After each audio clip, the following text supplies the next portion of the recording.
دوسرا کرنتھیوں اس کا دوسرا باب۔ میں نے اپنے دل میں یہ قصد کیا تھا کہ پھر تمہارے پاس غمگین ہو کر نہ آؤں، کیونکہ اگر میں تم کو غمگین کروں تو مجھے کون خوش کرے گا سوا اس کے جو میرے سبب سے غمگین ہوا۔ اور میں نے تم کو وہی بات لکھی تھی تاکہ ایسا نہ ہو کہ مجھے آ کر جن سے خوش ہونا چاہیے تھا میں ان کے سبب سے غمگین ہوں، کیونکہ مجھے تم سب پر اس بات کا بھروسہ ہے کہ جو میری خوشی ہے وہی تم سب کی ہے، کیونکہ میں نے بڑی مصیبت اور دلگیری کی حالت میں بہت سے آنسو بہا بہا کر تم کو لکھا تھا، لیکن اس واسطے نہیں کہ تم کو غم ہو، لیکن اس واسطے کہ تم اس بڑی محبت کو معلوم کرو جو مجھے تم سے ہے۔ اور اگر کوئی شخص غم کا باعث ہوا ہے تو میرے ہی غم کا نہیں، بلکہ تاکہ اس پر زیادہ سختی نہ کروں، کسی قدر تم سب کے غم کا باعث ہوا۔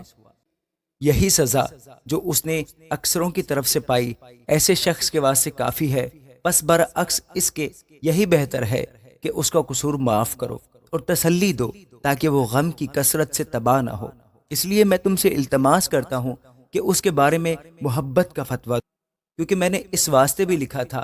کہ تمہیں آزما لوں کہ سب باتوں میں فرما بردار ہو یا نہیں۔ جسے تم کچھ معاف کرتے ہو اسے میں بھی معاف کرتا ہوں، کیونکہ جو کچھ میں نے معاف کیا اگر کیا تو مسیح کا قائم مقام ہو کر تمہاری خاطر معاف کیا، تاکہ شیطان کا ہم پر داؤ نہ چلے، کیونکہ ہم اس کے ہیلوں سے ناواقف نہیں۔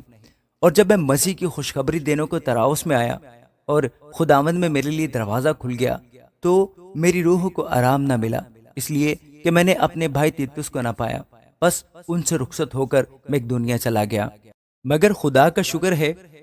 جو مسیح میں ہم کو ہمیشہ اسیروں کی طرح گشت کراتا ہے اور اپنے علم کی خوشبو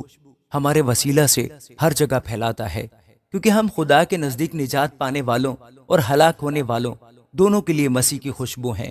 بعض کے واسطے تو مرنے کے لیے موت کی بو اور بعض کے واسطے جینے کے لیے زندگی کی بو ہیں۔ اور کون ان باتوں کے لائق ہے؟ کیونکہ ہم ان بہت لوگوں کی مانند نہیں جو خدا کے کلام میں آمیزش کرتے ہیں، بلکہ دل کی صفائی سے اور خدا کی طرف سے خدا کو حاضر جان کر مسیح میں بولتے ہیں۔ آمین۔